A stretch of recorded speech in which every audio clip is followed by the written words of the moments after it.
nuk shoh aty koalicion. Të kishte koalicion do ishte mirë. Do të thënë, deri para një muajve, 2-3 javë, Besa thoshte se ato nuk kanë ingerenca të bëjnë negociata me partitë tjera, po atë detyrë ja kanë dhënë, si që është opozitar, këshillit opozitar. Tash se kam të qartë a mundet Besa të negocion për koalicionime apo jo.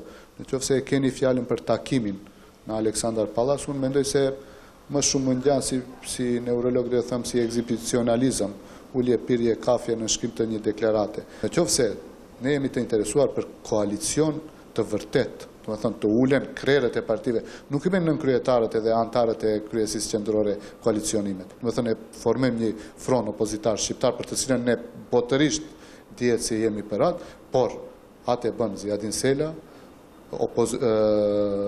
si që është opozitar, këshilli opozitar, të gjitha partitë tjera, të them tash, s'duhet të jemi përjashtues ndaj askujt.